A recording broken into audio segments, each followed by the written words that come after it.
Hi, I'm Wade Hansen. I've been selling luxury real estate in Minnesota and Wisconsin for over 23 years. My entire career has been spent protecting my clients from misinformation and unethical practices by those not looking out for their best interests. This podcast will give you the raw truth about everything real estate so you can make solid, informed decisions about the biggest investment of your lifetime. This is the Raw Real Estate Podcast. Ed. Thanks for being here. Yeah. I appreciate it. Thanks for your time. Sure. I know we were talking a little bit before we sat down here, but not only is the sale of your home the largest, business transaction you'll make in your lifetime, but I think a purchase agreement is probably the largest legal document a consumer will sign in their lifetime. You may or may not agree with that, but I think the average consumer just doesn't know what they're signing when it comes to a purchase agreement. So your legal perspective and your experience in the industry means a lot, and I appreciate you being here. So first, just tell me a little bit about your background. I know you've been in the real estate sector of the legal profession for, 20 years? 10 years. 10 years. Okay, you were with another brokerage. Well, when I got out of law school, my first job, second job out of law school was in the Menards real estate division. So I was managing their, commercial retail portfolio for a while over in Eau Claire, Wisconsin, but pretty shortly after that, I went to Edina Realty. I was in-house counsel for them for several years, 7 years, and then became a broker, and I managed the 15th and France office for a couple of years before coming back to the legal side of things and I come here to RE/MAX Results. Okay. So you've been in and around the real estate industry for about a decade now. Yep. So you've kind of seen the good, the bad, and the ugly the last decade. Yeah, kind of sharpened my teeth in the bad old days of short sales and everything else, and it's been better since, I think. I hope we're not going back there. I really hope we're not going back. It doesn't feel like it, but I hope we're not going back there. I got my first call yesterday about somebody asking about a short sale. First call in a long time. Gave me some flashbacks, but I think it was more just academic than actual. Interesting. So, as an attorney, you must shake your head every day. You're getting calls day in and day out. Just to kind of start things off, what do you wish the consumer knew a little bit more about in the real estate industry? Like, you must just be like, I wish the consumer knew this was happening or that was happening. Is there one consistent thing that you're like, the consumer needs to know this? Yeah, I think, and to your point, I think the purchase agreement for a residential real estate transaction is likely the most has the most potential for conflict of any document they'll sign. Maybe the other ones that people would often sign, I would encourage people to sign, would be a will or a trust or some sort of estate planning thing. But even though those documents could be complicated, they are very unlikely to result in any kind of dispute or problem. Let's be honest, with a probate thing, you're going to be dead when that becomes an issue. But I think the reality is with the complexity of real estate. And there are things like the seller disclosure laws that are mandatory, not because of the contract, but because of the law. And that those laws seem to continue to evolve as our housing stock ages, as we identify new potential hazards in homes and everything else. Just bears with it. A lot of obligations on a seller, if they're selling, puts a lot of risk on buyers when they're buying. And they need someone to really navigate them through. And let's be real, I understand that a lot of times people will just sign a contract and they're not reading what they're signing. And, having a legal degree gives me it gives some confidence to do it, but I want everybody to read the contracts that they sign. I know we're sort of trained with our devices. We get an update on our phone and scan, accept, right? And if you want to have a phone, there's no negotiating with Apple. Right. But there's negotiation that can happen with purchase agreements. We can and do modify the terms of the contracts, but we have to hear from the consumer what they're concerned about in order to make those changes. Yeah. And you brought up a good point. It's evolved, and I think evolved quickly, especially the last decade, as far as the legalities of a contract, the law in Minnesota, Wisconsin, the states that we do business in. Do you think that the Association of Realtors and us as real estate professionals have evolved with it fast enough to keep up with that? And if so, what can we do different? Yeah, I think we are certainly evolving when it comes to monitoring the laws and the changes and things like that at bare bones we need to be responsible for. The advances in technology are what trips people up. When it basically makes your job so easy that you sort of forget to do your job, that's where things sort of, where problems can happen. Like I said about the e-signing experience, that if you can sign on your phone, it's hard to read things on your phone sometimes. But that's also a product of what people want. They, in a fast-moving market, they want the ability to be able to e-sign. So we can solve for that problem easily. Make sure you understand up front before you even go look at houses what the purchase agreement looks like, so that when you're ready to write that offer in that fast multiple offer scenario, you know what it says already and you're ready, right? And I think that's part of the role of the real estate professional is you're a teacher, you're a guide, you are, in a lot of ways you are an attorney in one specific subset of the law, real estate, right? Mm-hmm. That is what a realtor is essentially practicing in the area of law in one specific instance. On top of that, you are also, realtors are also experts in the market. Something that occurs to me, especially lately in the market we're in now, is how fast the market turns and how quickly consumers become, caught up in the frenetic pace where they, this house, I can't lose on to this house. And I'll be honest, I've been in there when I've bought my houses. It's emotional and everything else. And having someone who's been watching the market, who's been walking through houses, who's seen the pace and how inventory comes and goes, to be able to say, okay, if we don't get one, there'll be another. I mean, and it may not be on this street, and it may not be, that many bedrooms, but we can find it. And that's, I think, a really important power for a good real estate professional is the ability to slow their client down and not to say stop them, but guide them, corral them in and focus on the big picture and not get caught up in the frenetic pace of a spring market. Yeah, I mean, you brought up two really good points there. I think any consumer in any purchase, they make a purchase based on two things. One's emotion and one's logic. Mm-hmm. And I think in this market right now, emotion's taking over, and it's up to that agent to inject some logic into that transaction. I think that's a really valid point.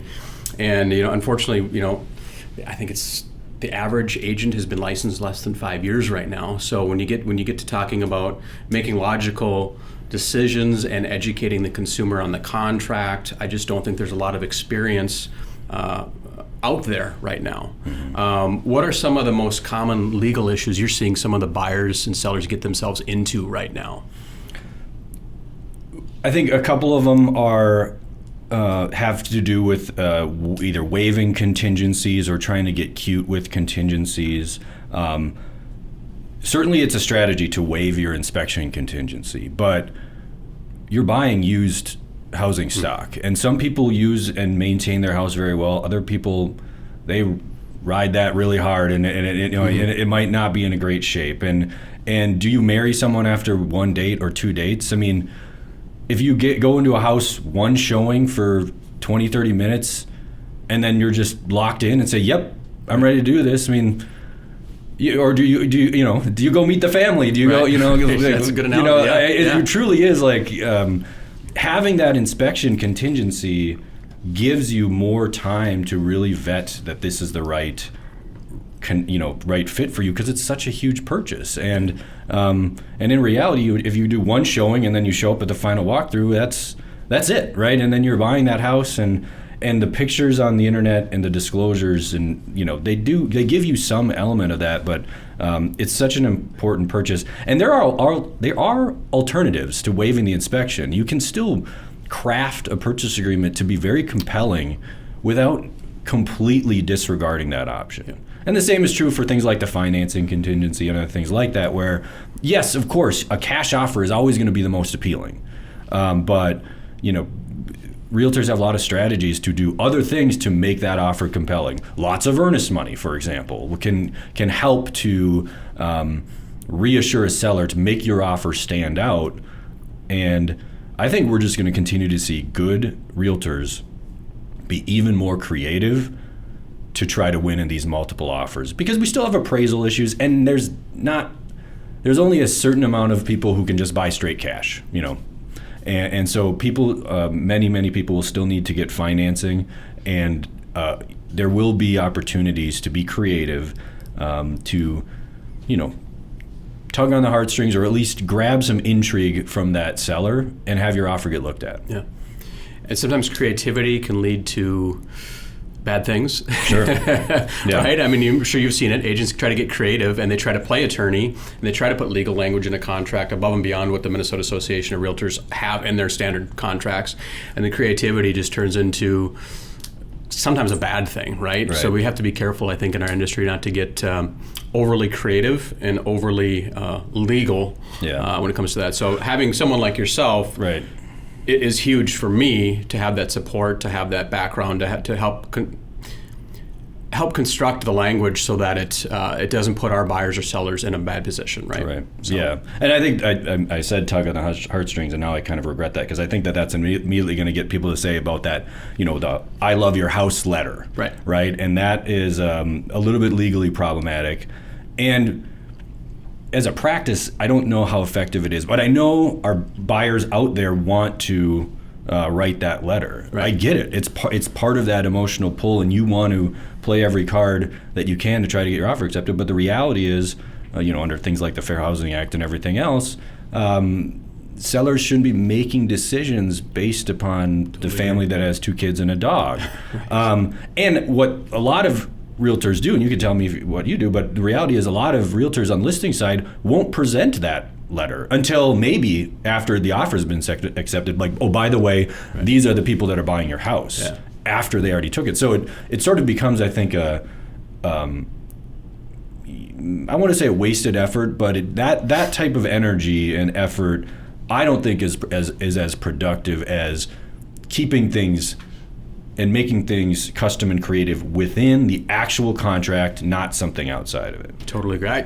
Frankly, Ed, I wish they'd make those letters illegal. I wish somehow the Minnesota Association of Realtors would step in and say, we're not allowing these anymore, because I think fair housing is on the line. I think there's just a lot of issues with that. I strongly discourage my clients, buyers and sellers, from using those letters because I frankly, as a real estate professional, don't want to get involved in any sort of a fair housing issue or anything that's surrounding those letters. I think they're bad news. They're actually, I believe the state of Oregon made them illegal, but there is currently some sort of challenge related to freedom of speech in play there. It's kind of interesting, but again, it's sort of much ado about nothing, because if you're a fiduciary to your client, that legal obligation to look out for the best interest, financial interest of your client, I think compels you to say, I'm not going to allow you to be swayed by this emotional sob story. I am just going to give you the facts, the numbers, and we're going to vet these contracts side by side based upon the financials and the terms of the contract. And I'm not going to allow you to be swayed by that emotional decision, but I'll let you see that letter after you've already made the financial component of the decision. So it becomes one of those things where it's maybe less relevant, but it's a headache for realtors. Yeah, it goes back to the emotion and logic piece, right? I think a lot of agents get caught up in the emotion of the transaction along with their clients, and they ride the highs and the lows of that. And I think it's our job to keep the transaction here. So if you were to give anybody buying or selling, a friend, family member, anybody that's considering buying or selling a home, it's just some sort of advice, maybe not only as an attorney, but as a real estate professional, what would that be?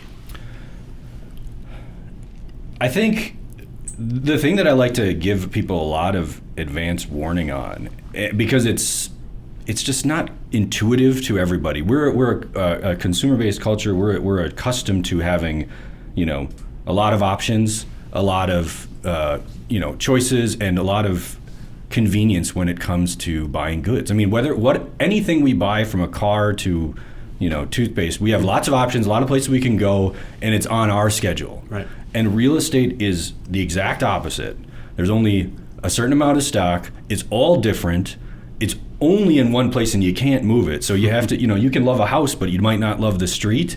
The prices are set not by a board of directors or a study group, but by a person who may or may not have accurate, intel. And except all those other things, housing stock, unless it's brand new, is deteriorating. So it's unlike any other transaction that you'll ever enter into. So taking it lightly or buying it solely based off of photos online is, is a mistake, right? I mean, or it's really risky, and you add just that the emotion and the complication, and let's be honest, the hassle of moving. When was the last time you moved, by the way? Yeah, I mean 5 years ago. Okay. I think I moved 3 times in my 23 years in this business, and each time I regret it. Well, I think it's so important for realtors to go through that. Yeah. Right? It's kind of like a doctor being a patient. Right. You're suddenly, if you're a realtor and you haven't moved in 25 years, like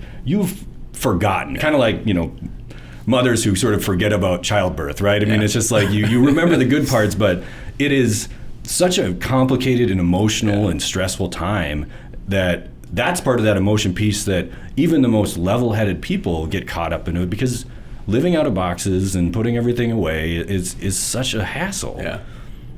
And that's why I think, I know some big tech companies, they want to make moving and everything else, or buying houses like so quick and transactional, like anybody can move at any time. It's never going to happen because we have stuff, right? Unless they can somehow figure out that problem of how to move and how to, live while you're trying to sell your house and everything else. Yeah. It's going to be something where it takes a lot of work.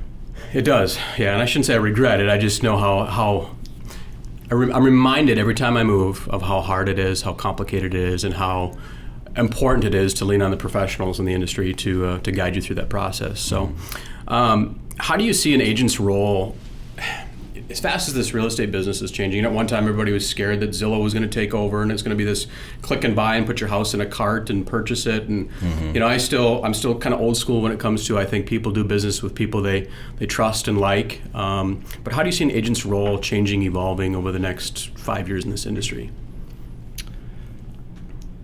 I think certainly being able to quickly evolve and adapt in a very fast-paced and changing market is important, right? I was still seeing, news stories last year at in August about the hot market, and August was not the same as March. And February, March, April, those were extremely dynamic times, right? And I don't expect that to really change. So having someone who's tapped in and not just watching MLS listings, but who's talking with other realtors and getting, even if it's anecdotal, but real time, information about what the markets are doing and specific markets, right? What's happening in Woodbury here is different than what's happening in Wayzata or Medina or whatever, right? I mean, those things matter too, and knowing what the inventory is at and where it's going, but also being able to maybe see around a corner and say where are the value pockets is probably going to be something that's really interesting, in the future, because if home prices continue to rise, everyone's going to want to be on the train of, well, I want to buy low and ride that wave. Right. But it takes a special kind of talent and a lot of work to be able to say, this is a community that the prices are decent now, but it's got the potential to change. Yeah. I mean, I've always told people, I think trying to time the market's nearly impossible, right? We never know where the top was until we're on the way down, and we never know where the bottom was until we're on the way up. I think it's really challenging to time that. So, as we talked a little bit when you first walked in and we weren't on camera, I just talked a little bit about just my frustration with where our industry is, the level of professionalism in our industry, and you as kind of somebody behind the scenes, what do you think we can do as real estate professionals to improve our industry? I think we do a fairly good job of some amount of self-regulating. We do have things, like the Realtor Board of Ethics that, can hold people accountable. Frankly, I'd say the one thing that seems not to be happening, maybe it is, I don't know, but it seems to be like, sometimes just picking up the phone and saying to the person or straight to their face, like, that, may or may not have been legal. It may or may not have been ethical, but, I didn't appreciate that, right? Or I didn't appreciate what you're doing. Also helping to cause these problems, I think, is the pace, right? And just trying to get as many opportunities to your clients. So I get it that when you're running a marathon for your clients, you're going to do everything you can for them.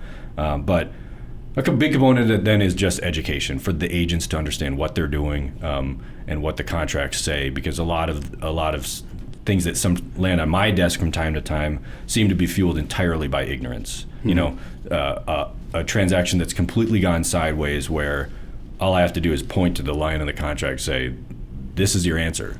What's the problem here? And why did it get to, where the buyer and seller are calling lawyers and everything else when it's staring you right in the face? Why did it not go beyond this component of the contract? So, and I think part of that just comes from people who are who care about their craft, who care enough to, not to say memorize every line of the contract, but be passionate about enough about the business that they want to learn about the contract, that they want to, they're willing to have their norms challenged, look at things in a different way, engage in those kinds of discussions, because we're all guilty of this.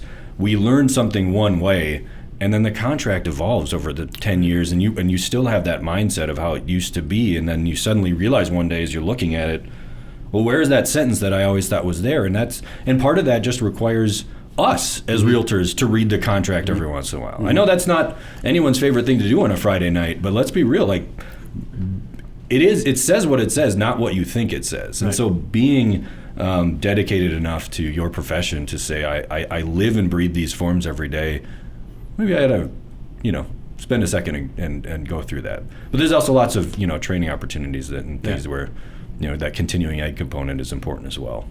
Yeah, and speaking of contracts, there's one, and maybe you may or may not remember this sentence in a contract that the Minnesota Association of Realtors removed that I think they need to put back in there. I'm not sure why they removed it, but it had to do, and I'm going to try to quote it.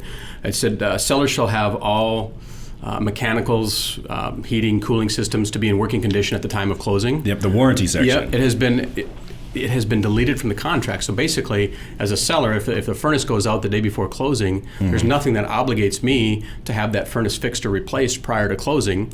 Obviously, there's nothing that obligates the buyer to purchase either. Right. But a lot of times this buyer's standing there homeless because they've sold their home, they're at the closing table, and seller can just say, take it or leave it, put your own furnace in. And that's the reality of the contract. So I'm really disappointed they removed that language or didn't revise the language to accomplish what was needed. Yeah. So. Yeah, and sometimes, and I wasn't. I'm on the forms committee now. I wasn't then. I do remember that change, and I think that there was some of that where, in most cases, it probably did work out, but there were a few potentially where, let's just say, a whole HVAC system failed. Right. Someone is selling really on a tight margin, and suddenly they're contractually obligated to fix that furnace. Let's say everyone knew was sort of on its last legs. Suddenly, a 20-year-old furnace that the buyer knew they were buying is a brand new furnace, and the seller, can't afford to fix all that and pay off the loan. It is one of those things where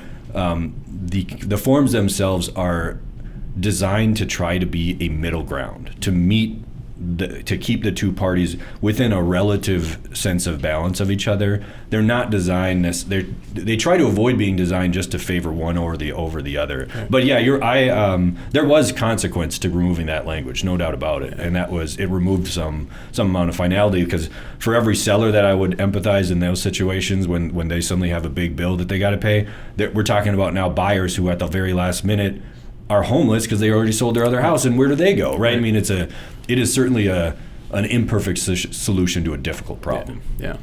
Last question. Right? Getting close to the last question. What is there a common theme in questions, or something that you're getting from agents day in and day out? You oversee like 2,000 agents at our company. Is there something that comes in every day and you're just like, I can't believe this is still coming to me? Is there just one of those things you beat your head against the wall? Like, why is this? It just seems so obvious. No, fortunately, no. I mean, I think that's good. What's great about working in this role too is that I feel like in working with people like you, the questions that come to me are thoughtful ones. They're and certainly there's repeating questions, because there are things that continue to come up in our profession that help me understand where the market's at. Earlier in this year, it was constantly about low appraisals and the financing contingencies, right? And that, I think, was a product of the market, which was lots of homes selling for way over the list price, and appraisals were actually becoming an issue. If we're in a different market where it's not a seller's market, and we're not going to see that, right? So some of that is a product of that happening out there. That just becomes a repeating question, and then what I try to do is when I get the same question multiple times, I think then I've got to get in front of everybody. I got to start talking about this, because if 3 or 4 people have this question, 400 or 500 are really experiencing this. So. From time to time, there's always a seller's disclosure type question that I won't say I'm beating my head against the wall, but sometimes it makes me laugh. Just random things that can happen from time to time. Someone, my knee-jerk reaction is to say disclose everything, right? But sometimes I even feel like, man, this is getting to be absurd. Like, how far do we take this? And when you have snow in the backyard where, a brick wall is buried, right? Do I have to disclose that brick wall is there in the backyard? It's kind of this goofy thing. Well, I mean, if you can't, the buyers can't see it, but the snow's gonna melt. Right. It's just like, I don't know if a brick wall is a material fact, but it's one of those things where, if you're asking me, then you probably know the answer. It's probably yes. I mean, just for the abundance of caution, because also, why would that even be an issue? Right. Well, I appreciate your time. Sure. Before we close things up, I always like to ask people this one question. I like to study just success and just learn from successes of others. And you've obviously been a very successful person in your own right. And I'm just wondering if there's one thing that you would share with me, your kids, whatever it would be, that has made you successful, or that a piece of success advice you would give. What would that be? That is a great question. And I probably should share this with my kids more. I think for me, I learned, playing football in college and things like that, that success and,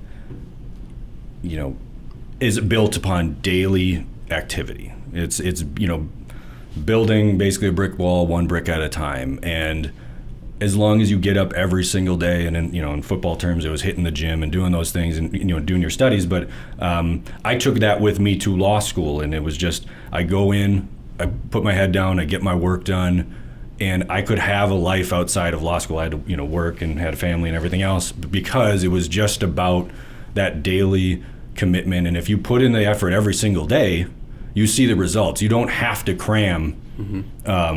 For the final exam because you're way behind. You don't have to feel like you're unprepared to play football. And in real estate, if you every day are waking up and saying, how am I going to prospect? How am I going to do these things? You don't have to worry about one day waking up and saying I'm unemployed because I don't have any clients. It's just, it's that, you live this life, right? And it's not one of those things where you sort of turn it on and I'm going to just be a lawyer today and I'm going to take the rest of the week off. It's something that I do every single day. And I, and to that end, I'm always, available. So in real estate terms, people call me on the weekends. I don't turn this switch off. Yeah. But this job also allows me a lot of flexibility so that I just am comfortable living the life of being in real estate, just like you are, where you take your time where you can, but also you every day you're committed to just waking up and doing your thing, and that to me is the key, is that consistency. Consistently persistent and the daily grind. Yeah. Exactly. Well, cool. Well, thanks for your time. I appreciate it. Yeah, sure. I wish you a happy 2022 and look forward to working with you. Yeah, this is gonna be great. Thanks. All right. Thank you for listening to the Raw Real Estate Podcast. If you have any feedback for this episode or want to suggest a future topic or even possible guests, head to wadehansen.com. There you can get links to my Facebook and LinkedIn pages. And don't forget to subscribe to my YouTube channel to see the video version of this podcast too. Again, thank you for listening to the Raw Real Estate Podcast. We'll talk soon.